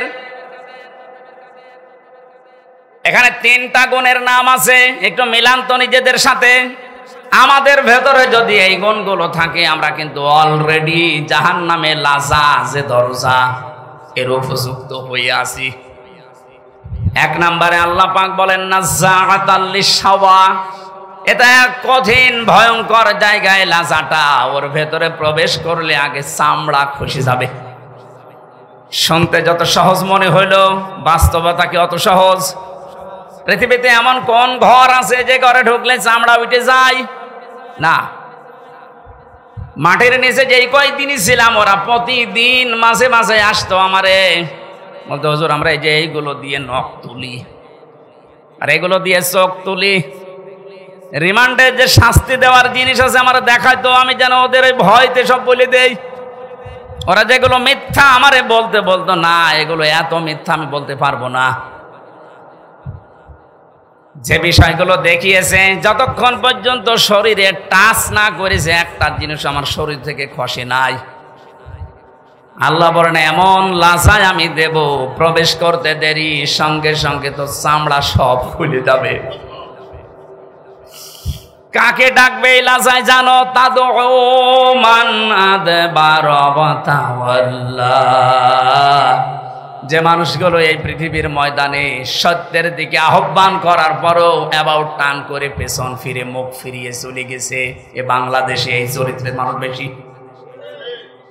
চোখে আঙ্গুল দিয়ে দেখানো হয় এটা সত্য পথ, এটা ন্যায়ের পথ, জানার পরেও অনেকে অ্যাবাউট টার্ন করে অহংকার করে মুখ ফিরিয়ে চলে যাচ্ছেন। এটা যে কত বড় অপরাধ। কোরআনে কারিমের সূরা আরাফ 14 নম্বর পারার 14 নম্বর পৃষ্ঠার 7 নম্বর লাইনে 40 নম্বর আয়াতটা আল্লাহ নাযিল করেছেন এই জন্যই, ইন্নাল্লাযীনা কাযযাবু বিআয়াতিনা ওয়াস্তাকবারু আনহা লা তুফাত্তাহু লাহুম আবওয়াবুস সামা ওয়া লা ইয়াদখুলুনাল জান্নাহ। নরসিংদীবাসী একটু খেয়াল করেন, নিশ্চয় যারা আল্লাহর আয়াতকে মিথ্যা প্রতিপন্ন করে, মিথ্যা মনে করে। আপনারা বলতে পারেন কয় আল্লাহর আয়াত তো মিথ্যা মনে করি না, মিথ্যা প্রতিপন্ন করি না, তে শোনার পর আপনি ঘাড় ঘুরিয়ে চলে যান কোন কারণে? এইটাই তো মিথ্যা প্রতিপন্ন করা। আস্তাকবারু আনহা, আল্লাহর আয়াত শোনার পরে অহংকার করে মুখ ফিরিয়ে চলে যাওয়ার সময় আবার টিটকারি মারতে মারতে যায়। এদেশে নেই কথা বলে না কেন? আছে, আপনি এখনই চার দোকানে যান, দেখেন কি গীবত হচ্ছে ওখানে। আল্লাহ পাক বলেন অস্তাকবারু আনহা, শুধু চলে গেলে তো হয় না, অহংকার করে যাওয়ার সময় মুখ ফিরিয়ে চলে যাচ্ছে। ওয়ালা ইয়াদখুলুনাল জান্নাহ, এই মানুষগুলোর জন্য আমি আল্লাহ জান্নাত বরাদ্দ করি নাই। ইয়াদখুলুনা মুজারে, বর্তমান ভবিষ্যৎ, প্রেজেন্ট ফিউচার। এদের জন্য এখন এরা মারা গেলে জান্নাতে যাচ্ছে না, ভবিষ্যতেও যাবে না। আকাশের কোন দরজা এদের জন্য খোলা নেই। বাবের বহুবচন আবওয়াব, একটা দরজাও খোলা থাকবে না, সব বন্ধ আপনার জন্য। কতদিন পর্যন্ত আপনি জান্নাতে যেতে পারবেন না? আল্লাহ একটা উদাহরণ সেট করেছেন, হাত্তা ইয়ালিজাল জামালু ফি সাম্মিল খিয়াত, যতদিন পর্যন্ত উটে সুসের ছিদ্র দিয়ে উট প্রবেশ করে যেতে না পারে, ততদিন আপনি জান্নাতে যেতে পারবেন না। এই উদাহরণটা আল্লাহ সেট করলেন কেন? কারণ বাস্তবে আমরা যেটা দিয়ে বুঝি ভালো, ওই উদাহরণ আল্লাহ ওই বিষয়ের আগে সেট করে দেয়। আমরা এটা বুঝলাম কোনদিন সুসের ওই ছিদ্র দিয়ে উট প্রবেশ করা সম্ভব? আরো জোরে বলেন। আল্লাহর কোরআন শোনার পরে যারা অহংকার করে মুখ ফিরিয়ে চলে যাচ্ছেন, জান্নাতে যাওয়া আপনার জন্য এইরকম অসম্ভব। ওয়াকাযালিকা নাজিজিল মুজরিমিন, আল্লাহ পাক বলেন জালেম মুজরিম যারা, পাপিষ্ঠ যারা, এদেরকে আমি এভাবেই শাস্তি দিতে থাকবো। লাহুম মিন জাহান্নামা মিহাদু ওয়া মিন ফাওকিহিম গাওয়াশ ওয়া কাযালিকা নাজিজিজ যালিমিন। এই মানুষগুলোকে যখন কবরে রাখা হবে, সঙ্গে সঙ্গে আমি আল্লাহ জাহান্নামের চাদর ওর গায়ে পরিয়ে দেব, বিছানা বিছিয়ে দেব জাহান্নামের আগুনের বিছানা। আজ এই সমস্ত জালেমগুলো আল্লাহর আয়াত অস্বীকারী, অহংকার করে মুখ ফিরিয়ে চলে যায় যারা, এরা মারা যাওয়ার পরে দেখি ওপরে ফুলের স্তূপ পড়ে যায়। ওপরে আপনি ফুল যতই দেন, নিচে আল্লাহ আগুন লাগিয়ে দেবে। এই জন্য আমাদের সাবধান, আমরা যেন এই দুইটা আচরণ না করি। কোরআন শোনার পরে আবার টান করে চলে যাওয়া, অহংকার করা। 3 নম্বরে ওয়া জামাআ ফাআওয়া, আল্লাহ পাক বলেন দুনিয়ায় যারা মাল সম্পদ জমা করত আর সংরক্ষিত করার জন্য যারা চেষ্টা চালাতো, জালেমরা যা করেছিল হাত ছাড়া হয়ে যাবে কোনোদিন ভাবে নাই। কথা বলেন না কেন? সারা জীবন মনে করেছিল এটা স্থায়ী, এ কোনো দিন আমার হাত থেকে যাবে না। দুনিয়ার জীবনটা এরকম, আপনি কোনো কিছু স্থায়ী ভাবে রাখতে পারবেন না। আর পৃথিবীর নিয়মটা আল্লাহ এমন ভাবে বানিয়েছেন, কোন জিনিস যদি এক জায়গায় রাখেন দেখবেন নষ্ট হয়ে যাচ্ছে। লোহা যদি এক জায়গায় রাখেন, ব্যবহার না করেন, ঠিক থাকবে না জং ধরবে? এই কথা বলেন না কেন? আপনি পৃথিবীর সব জিনিস মিলাবেন, পানি যদি আপনি এক জায়গায় বেঁধে রাখেন, ঠিক থাকবে না নষ্ট হয়ে যাবে? পচন ধরবে, দুর্গন্ধ তৈরি হবে, পোকামাকড় তৈরি হবে। আর ছেড়ে দেবেন, যত ছাড়বেন তত সুন্দর স্বচ্ছ নির্মল পানি আসতে থাকবে। এলেম যদি কেউ এক জায়গায় রাখে, ওইটাও নষ্ট হয়ে যায়। জানা এলেম মানুষ ভুলে যায়। যত প্রচার করবেন, যত ওর উপরে কাজ করবেন, তত এলেম আল্লাহ আপনাকে বাড়িয়ে দেবে। টাকা পয়সা যদি কেউ এক জায়গায় রাখে, ওইটাও নষ্ট হয়, শত্রু পয়দা হয়। যত ছাড়বেন ওই জায়গা আল্লাহ পূরণ করার জন্য উপর থেকে পাঠাতেই থাকবে, এইটাই নিয়ম। ক্ষমতাও তো আল্লাহ ওইভাবেই দিয়েছিলেন। আর আপনি ওইটাকে পেয়ে ইহসাবু আন্না মালাহু আখলাদা, মনে করেছিলেন এই ক্ষমতা মনে হয় চিরস্থায়ী, আর কোনোদিন ছাড়া লাগবে না। পৃথিবীর কোনো কিছুই তো এক জায়গায় থাকে না, রাখলেও নষ্ট হয়ে যায়। ক্ষমতাও এক জায়গায় রেখেছিলেন, এমন ভাবে নষ্ট হয়েছে এখন নামও করতে পারছেন না। কিন্তু যদি মাঝে মাঝে পাল্টাতো তাহলে এত গরম হতো না। এজন্য সম্পদ যারা জমা করছেন এর হক আদায় করছেন না। আজকের তেলাওয়াতকৃত আয়াতে ওই 3টা পয়েন্টের উপরে আল্লাহ আলোচনা করছেন। আপনাদের কষ্ট হয়ে যাচ্ছে? আমি ইয়াসিন শব্দটা দিয়ে পর্যন্ত এক কায়দায় এসেছিলাম যে কিয়ামতে আল্লাহ প্রথম বিচারে ডাকবেন আপনাকে একা একা, দ্বিতীয় বিচারের সিস্টেমে আল্লাহ একা আর ডাকবেন না। ইয়াউমা নাদউ কুল্লা উনাসিম বিইমামিহিম। রব্বুল আলামিন বলেন কিয়ামতে দ্বিতীয় বিচারের সিস্টেমে ধাপে প্রতিটি মানুষকে আমি আল্লাহ ডাক দেব তার নেতার সাথে। এই একটু বসেন, এই বিষয়টা আগে ক্লিয়ার করি।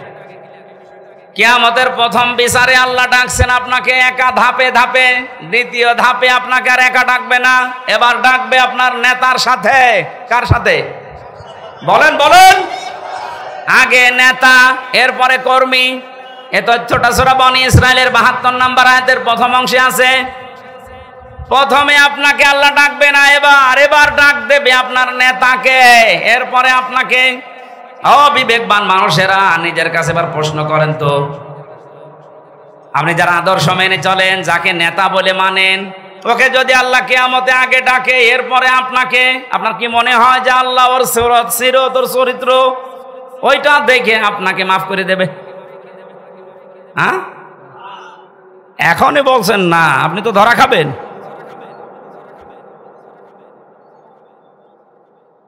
আপনি এই যে মানুষগুলোর দিকে তাকান, কত আগ্রহ নিয়ে এদিকে তাকিয়ে বলছেন না, কারণ আমি যারে মেনে চলি, যার আদর্শ মানি, ওকে আল্লাহ যদি আগে ডাকে আর আমাকে যদি পেছনে রাখে, ওর চেহারা দেখে আল্লাহর রাগ হয়ে যাবে। কথা বলেন না কেন? ওর চেহারা দেখে যদি আল্লাহর রাগ হয়ে যায়, যে পেছনে আর তাকাবে না, ওরে সেখানে দেবে আপনারাও দেবে ওখানে। এই জন্যই বলছে আদর্শ ঠিক করা লাগবে এক্ষুনি, বাড়ি যেয়ে ঠিক করবেন না, এক্ষুনি সিদ্ধান্ত নিয়ে যান। ইয়াসিন বলে আল্লাহ যাকে ডাক দিলেন, তাকে ছাড়া দুনিয়া আমি আর কাউকে আদর্শ মানি না। আমি জানি যারা ঠিক বলছেন এ কথার অর্থ বোঝেননি। এটা বাস্তবে যদি আপনি নিয়ে যেতে পারেন, এ মাহফিল সাকসেস হবে। যে 7টা নামে ডাক দিয়েছেন রসুলকে, কোনো অপমান, কোনো অপদস্থ না খেয়ে থাকবেন না, মায়ের খাবেন না, কেউ চোখ রাঙানি দেবে না। যে কথাগুলো আল্লাহ জানিয়েছিলেন, তহা মা আনজালনা আলাইকাল কুরআনা লিতাশকা, যে ব্যাখ্যাটা পেয়েছি অল্প সময়ে, আল্লাহ আমাদেরকে সহজ সরল ভাবে বুঝে মানার তৌফিক দিন, যেন কোনোদিন মুহাম্মদুর রাসূলুল্লাহ বাদ দিয়ে অন্য কাউকে আমি না মানি। মেনে নিতে পারবেন তো? সূরা আরাফের একটা মাত্র আয়াত পড়েছি, তাও 4 ভাগের 1 ভাগ। আমি যতটুকু পারছি সামনে থেকে কথা বলার চেষ্টা করছি। 156 নম্বর আয়াত। হযরতে মুসা আলাইহিস সালামের জামানায় তিনি আল্লাহর কাছে দেখা করতে গিয়েছিলেন তার এলাকার 40 জন নকিব নিয়ে, প্রতিনিধি নিয়ে। ওখানে ঘুরে আসার পরে বিশাল ঘটনা তাফসিরে আছে। আমি শিক্ষার জন্য 3টা বিষয় বেছে নিয়েছি। আল্লাহ রাব্বুল আলামিনকে তিনি বললেন, অকতুব লানা ফি হাদিহিদ দুনিয়া হাসানা ওয়া ফিল আখিরাতি ইন্না হুদনা ইলাইক। হে আল্লাহ, তুমি আমাদের জন্য দুনিয়ার হাসানা লিখে দাও, আখিরাতের হাসানা লিখে দাও। হাসানা না হাসিনা? হাসিনা মানে সুন্দরী, আর হাসানা মানে কল্যাণ। একজন দেখলেন দোয়া করছে, রব্বানা আতিনা ফিদ দুনিয়া হাসিনা। হাসিনা না হাসানা? হে আল্লাহ, তুমি আমাদেরকে দুনিয়ার হাসানা লিখে দাও। কেন আল্লাহ অক্তব দিলেন? কাতাবা একতব মানে কেন দিলেন? কাতাবা ছাড়াও তো অনেক শব্দ আছে, ফারজন আছে, ফারজন না দিয়ে কাতাবা দিলেন। আমি যদি এই জমিটা আজকের মুরব্বীকে বলি, এটা আমার জমি, 2 বিঘা জমি আপনাকে দিয়ে দিলাম, জান, এ মুখের কথার কোনো দাম আছে? কথা বলে না কেন? এটা যদি সই স্বাক্ষর করে দলিল বানিয়ে একেবারে লিপিবদ্ধ করে বললাম যে এই নেন, ওটা দাম নেই। আল্লাহ এমন শব্দ দিয়েছেন, খুব গুরুত্বপূর্ণ একটা শব্দ। হযরতে মুসা বলেছিলেন, মাবুদ তুমি লিখে দাও, অক্তুব লানা আমাদের জন্য, ফি হাদিহিদ দুনিয়া হাসানা দুনিয়ার হাসানা। এখন দুনিয়ার হাসানা কি? আমি একটা দুইটা না, প্রায় 42টার উপরে তাফসিরের সাথে মিলিয়েছি যে দুনিয়ার হাসানা কারে বলে। ওরা কোরআন শরীফ এবং হাদিস আমি যতটুকু পড়েছি, দুনিয়ার হাসানা হিসাবে পেয়েছি আমি 10টা বিষয়। কয়টা? এ 10টা বিষয় যদি আপনি দুনিয়ায় পান, তাহলে দোয়া করলে মনে করবেন কবুল হয়েছে। এখানে অনেক মানুষ আমরা আছি 5 ওয়াক্ত নামাজের পরে দেখি হাত তুলে মোনাজাত করে, এমনকি কাবা শরীফের রুকনি ইয়ামিনি থেকে হজরে আসওয়াদ এই জায়গাটা যখনই পার হয়, লক্ষ লক্ষ হাজিরা এই দোয়াটা পড়ে, রব্বানা আতিনা ফিদ দুনিয়া হাসানা। পড়ে না? 16 সালে আমি বুঝি নাই, 18 সালে বুঝি নাই, এই যে 24 সালে জেলখানা থেকে বের হওয়ার পরে গিয়েছিলাম, এবার আমি বুঝেছি যে এর ভেতরে কি আছে। এত মানুষ কেন এই দোয়া করছে? আল্লাহ দুনিয়ায় হাসানা, কল্যাণ, স্বস্তি, শান্তি, নিরাপত্তা। 99টা অর্থ আছে হাসানার। তাফসিরের ভেতর থেকে সামারাইজ করে করে আমি 10টা এনেছি। হযরত ইবনে মাসউদ থেকে হাদিসটা বর্ণিত, তিনি বলেন কেউ যদি এই রব্বানা আতিনা ফিদ দুনিয়া হাসানা, হে আল্লাহ দুনিয়ায় হাসানা দাও, আর এই দোয়া যদি আল্লাহ কবুল করে থাকেন, দুনিয়ার জীবনে আল্লাহ তাকে 10টা জিনিস দান করবেন। জোরে বলেন সুবহানাল্লাহ। 1 নম্বরে দুনিয়ার হাসানা হচ্ছে, আপনি যদি কারোর সাথে কথাবার্তা বলেন, আপনি যে ধর্মের লোক হন, যদি কথাবার্তা বলেন, আপনার কথা হবে মার্জিত, নরম। এই বিষয়টা অনেকের ভেতরেই নেই। বিশ্ব নবীকে আল্লাহ জানিয়েছিলেন, ফাবিমা রহমাতিম মিনাল্লাহি লিনতা লাহুম ওয়ালাউ কুনতা ফাজ্জান গালিজাল কলবি লানফাদ্দু মিন হাওলিকা। হে নবী, আপনার হৃদয় যদি কঠোর হয়ে যেত, তাহলে মানুষজন আপনার কাছে ভিড়তো না। আমি দয়া করে আপনার হৃদয়কে কোমল বানিয়ে দিয়েছি, নরম বানিয়ে দিয়েছি। এই জন্যই তো মানুষ আপনার কাছে আসলে আর যেতে চায় না।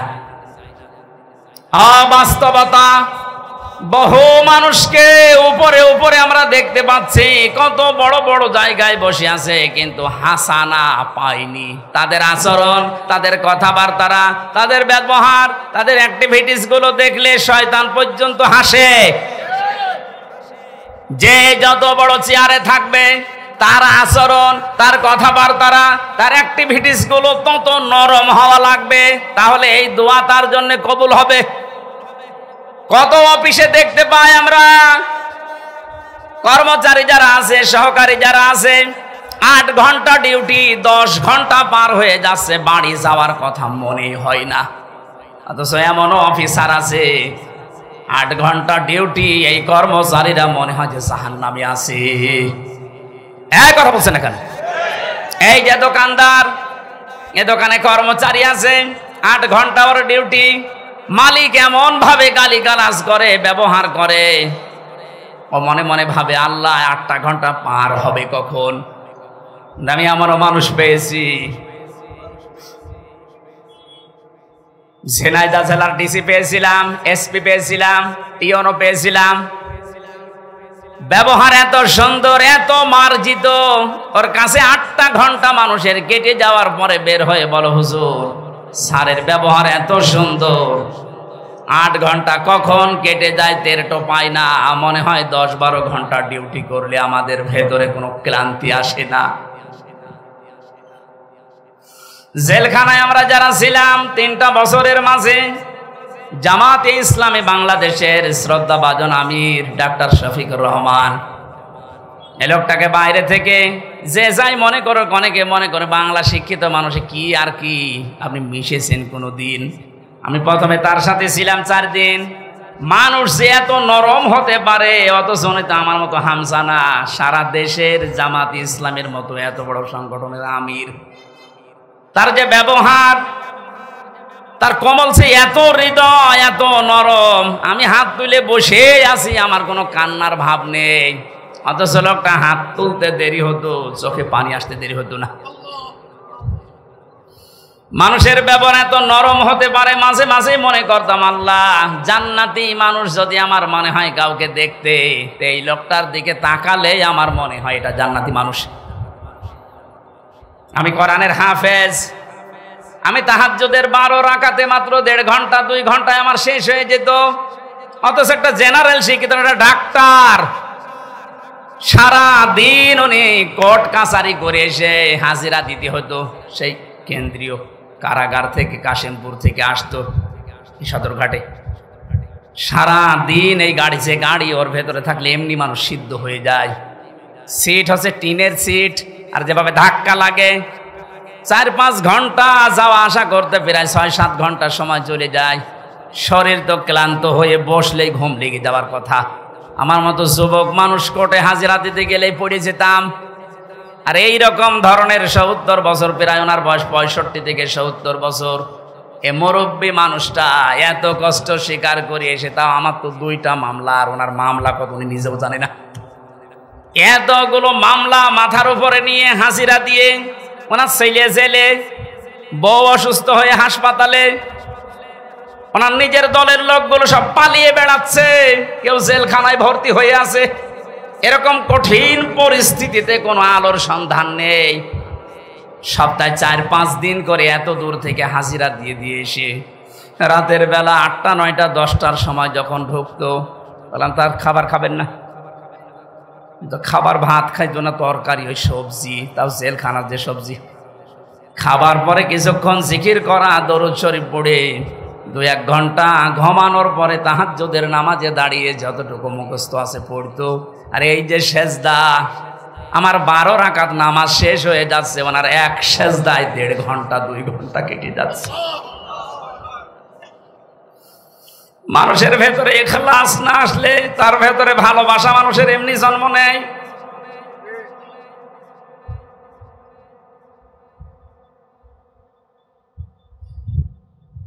হাসানা দুনিয়ায় আপনি পাননি, আপনার ব্যবহারে মানুষ আপনার থেকে আরো দূরে চলে যায়।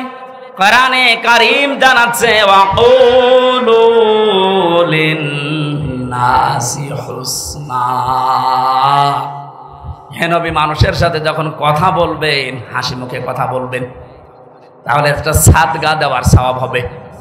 আল্লাহকে এখানে জানিয়েছে যে মুসলমানদের সাথে যখন কথা বলবেন হাসি মুখে বলবেন। লিন-নাসি লিল মুসলিমিনা দেয়নি। আমরা যারা দুনিয়ার হাসানা কামনা করি, খালি দোয়া করি, আল্লাহ দুনিয়ায় হাসানা দাও, দুনিয়ায় হাসানা দাও, 1 নাম্বারটা তো এখনো পর্যন্ত পেলাম না। আমার ব্যবহারটা নম্র হওয়া লাগবে, আমার ব্যবহারটা নরম হওয়া লাগবে, তাহলে দুনিয়ার হাসানা আমরা পাবো। 2 নাম্বারে একটা করে সব বলতে গেলে তো আয়াত শেষ হবে না, আবার 12টাও বেজে যাচ্ছে। খুব তাড়াতাড়ি সামারাইজ করে বলছি, কেউ যদি মনে করে যে দুনিয়ার হাসানা পেয়েছি, তাহলে সে যেন তার স্ত্রী, উত্তম স্ত্রী তার ঘরে আনতে পারে। উত্তম স্ত্রী কোনটা? যেটা সব সময় সিরিয়াল দেখে, স্বামীর মুখে মুখে তর্ক করে, কোন জিনিস কম পড়লে শুধু বরদোয়া দেয়। ফেরাউনের স্ত্রী হযরতে আসিয়ার জীবনে পড়েছি। পৃথিবীতে যত কঠিন স্বামী আছে, তার মতো এরকম ভয়ঙ্কর স্বামী কারো কপালে জোটেনি, জুটবেও না। এত বড় ভয়ঙ্কর ছিল লোকটা। নিজের স্ত্রীর হাতের ভেতরে প্রেক লাগিয়েছে, পায়ের ভেতরে শলাকা দিয়েছে, মাথার উপরে গরম তেল ঢেলে দিচ্ছে, মানুষজনকে দিয়ে কাপড় চোপড় সব খুলিয়ে উলঙ্গ করেছে। পৃথিবীর কোন স্বামী তার স্ত্রীর সাথে আচরণ করেছে আমি শুনি নাই, পড়িও নাই। অথচ মহিলার সাথে যখন এগুলো করা হচ্ছিল, জিবরাইল এসে জান্নাত সামনে ধরেছে। উনি তো বলতে পারতো ঠিক আছে আমি জান্নাতি চাই, বলেননি। আল্লাহকে ডাক দিয়ে বলেছিলেন, রব্বি নাজ্জিনি,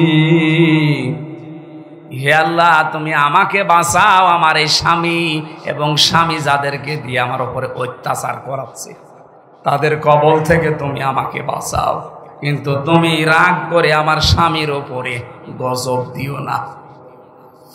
নরসিংদের মা বোনেরা, কত বড় ভয়ঙ্কর অবস্থায় আছে আপনি একটু নিজেকে দাঁড় করান ওই জায়গায়। এত বড় কঠিন অবস্থায় থাকার পরেও শুধু নিজেকে বাঁচানোর আহ্বান জানিয়েছিলেন, মাবুদ তুমি আমাকে বাঁচাও, কিন্তু আমার স্বামীর ওপরে তুমি গজব দিও না। আর আপনি একটা সাবান কম হলে বরদোয়া দেন, আপনি মানুষ।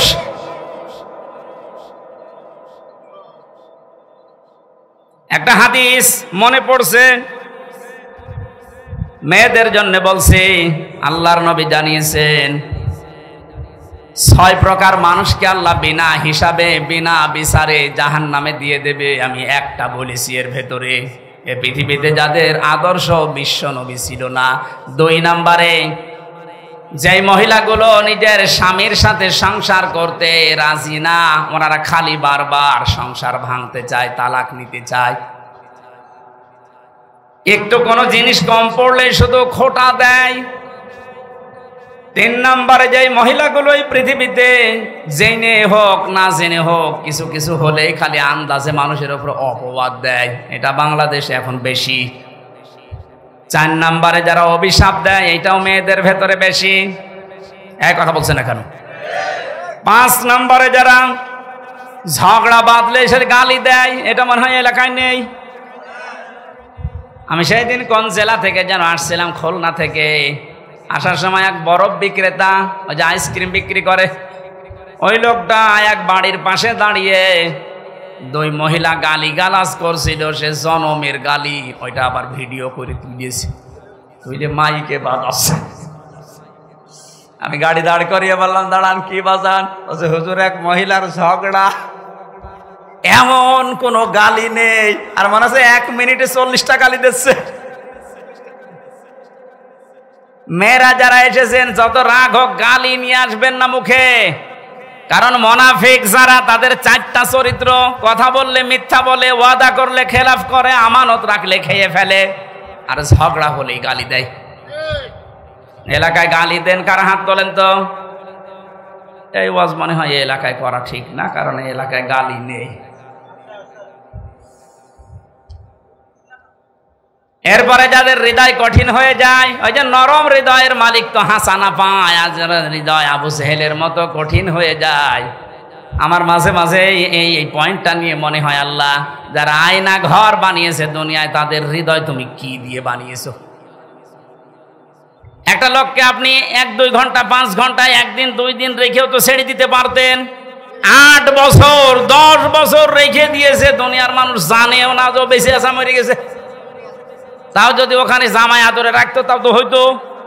আমার সাথে যে আলেম ছিল মুফতি ফখরুল ইসলাম, ও ভাই আমারে বলছিল যে আমারে র্যাবে মাটির নিচে নিয়ে এই পায়ের ভেতর দিয়ে হাত দিয়ে ওই যে বড় বড় শিক আছে, ওই শিক ধরিয়ে তালা লাগিয়ে দিয়েছে। শোয়া কি জিনিস আমি কোনোদিন বুঝি নাই। মাঝে মাঝে ভাবতাম, আল্লাহ আমাকে যত শাস্তি দেয় দিক, যদি একটু শুইতে দিত। বাস্তবতা কোথায় গিয়ে ঠিকেছে দেখেন। এমনিতেই যদি বসিয়ে রাখে ওই কবরের মতো জায়গায়, তাই তো পাগল হয়ে যাওয়ার কথা। এরপরে খাবারের যে সিস্টেম, যে খাবারে দিত মনে তো কেউ খেয়ে মনে হয় দিচ্ছে মাকানো খাবার। একটা বাটির ভেতরে 4-5 রকমের তরকারি দিয়ে, ডাল দিয়ে খাওয়া যায়। আর এইভাবে বা পায়ের ভেতর দিয়ে হাত দিয়ে যদি আপনি এখানে দরজার সাথে যে গ্লাফ আছে, এইটা ধরে যদি আপনাকে এই হ্যান্ডকাপ লাগিয়ে বলে বসে থাকেন, টয়লেটে যাবেন সর্বোচ্চ 1.5 মিনিট সময় পাবেন। এভাবে যদি আপনি 5 দিন 7 দিন 10 দিন কষ্ট দিয়েও বলতেন যা সংশোধন হয়ে যাবে, ছেড়ে দিলাম, একটা মানুষকে আপনি 8 বছর 10 বছর রাখলেন, আপনার মনের ভেতরে কোনো কিছু আসে নাই, আপনি আর মানুষ নেই, আপনি জানোয়ারের চাইতেও খারাপ হয়ে গেছে। আল্লাহ যদি সব বিষয় আপনাকে মাফ করে দেয়, আয়না ঘরের কারণে আপনার বিচার হবে। যারা এর সাথে জড়িত প্রত্যেকের বিচার এই মুহূর্তে এক্ষুনি করা দরকার। আর কিয়ামত পর্যন্ত আয়না ঘর নামে বাংলাদেশে যেন কোনো কিছু না হয়। এই কথা বলে না কেন? এদের শাস্তি যদি ত্বরান্বিত করা না হয়, পরবর্তীতে কোন জালেম যদি আবার এই দেশে আসে, ওরাও কিন্তু আবার এরকম কিছু করবে। দোয়া করেন বারবার, আল্লাহ তুমি আমাকে হাসানা দাও। তো হাসানা আপনি কি নিচ্ছেন? আপনার হৃদয়টা এখনো পাথরের চাইতেও শক্ত। স্ত্রী হিসাবে যাকে নিয়ে এসেছেন, 4টা জিনিস দেখার জন্য নবীজি বলেছিলেন যে বংশ দেখবা, চেহারা দেখবা, সম্পদ দেখবা, আর দিনদারি দেখবা। ওপরের 3টা যদি নাও পাওয়া যায়, যদি দেখো যে দিনদার পরিবারের মেয়ে নিয়ে আসবা, সংসারে শান্তি পাবা। এখন কার বাবা মা গার্জিয়ানরাও এটা চাই না, যারা বিয়ে করি আমরা তারাও চাই না, এই জন্য দুনিয়ার হাসানাও নেই। কোরআনে কারীম দোয়া শিখিয়েছে, মোনাজাত কর আমার কাছে, রব্বানা হাবলানা মিন আজওয়াজিনা ওয়া যুররিয়াতিনা কুররাতা আয়ুনি ওয়াজআলনা লিল মুত্তাকিনা ইমামা। আল্লাহর কাছে মোনাজাতে বলা হচ্ছে, মাবুদ তুমি আমাদেরকে দুনিয়ায় বউ দাও, এমন বউ দাও, এমন সন্তান দাও যাদের দেখলে আমার অন্তর জুড়িয়ে যায়। জোরে বলেন আমিন। আখিরাতের হাসানা এতগুলো বলে ব্যাখ্যা করলে সময় লাগছে। অক্তবলানা ফি হাদিহিদ দুনিয়া হাসানা অফিল আখিরা, আল্লাহ আখিরাতে হাসানা দাও। আখিরাতের হাসানা 5টা। কয়টা? আখিরাতের 1 নাম্বার হাসানা হচ্ছে মরণ যেন ভালো হয়। ভালো মরণ ওইটা যেটা গলায় দড়ি দিয়ে হয়, যেটা বিষ খাইয়ে হয়। কি ভালো মরণ? ওইটা যেটা শাহাদতের মরণ হয়। শহীদ আবু সাইদ নামের আগে দেখেছেন কি শব্দ? শহীদ। এটা খেলা করার জিনিস না। আজ অনেকে টল করে যে বুক পেতে দিল, গুলি খেয়ে শহীদ হয়ে গেল। না, কে বলেছে? দেওয়াল চাপা পড়ে মরলে যদি শহীদ হয়, পানিতে ডুবে মরলে যদি শহীদ হয়, সাপে কেটে মরলে যদি শহীদ হয়, জালেমের সামনে জুলুমের সামনে বুক পেতে জীবন দিয়ে গেল, শহীদ হবে না? মানে শহীদ আবু সাইদ 100% বিশ্বাস করবেন আপনিও শহীদ, কারণ জালেমের জুলুমের সামনে জীবনটা দিয়ে গেছে। এই কারণে আপনি এখনো পর্যন্ত এই পারমিশন ছাড়া কথা বলতে পারছেন। আগস্টের 5 তারিখের আগে এতগুলো মানুষ পারমিশন ছাড়া এই জায়গায় বসে থাকা সম্ভব হতো? 14 জনের কাছে পারমিশন নেওয়ার পরেও এখানে আসতে দেয় না। আর 5 তারিখের পরে ডক্টর মোহাম্মদ ইউনূস একবারে ঘোষণা দিয়েছে, অন্যান্য ধর্মের মানুষেরা যেভাবে ধর্ম পালন করে, এদেশে কোরআন প্রচারে কোনো মহারথীর কাছে অনুমতি নেওয়ার প্রয়োজন নেই। কিচ্ছু না হোক, পরাধীন থেকে অন্তত এই স্বাধীনতার সুখটা তো পেয়েছেন, যে আমার ধর্মের কথা বলতে, ধর্মের কথা শুনতে অন্তত কোনো জালেমের কাছে পারমিশন নেওয়া লাগবে না। ইন্না হুদনা ইলাইকা, আমরা আল্লাহর দিকে ফিরে যাব। একটা একটা করে অর্থ বললে অনেক সময় লেগে যাচ্ছে। 12টার পরে কথা বলা ঠিক না, এরপরে তাহাজ্জুদ পড়া লাগবে, ফজরের নামাজ, কালকে আছে সাতক্ষীরা।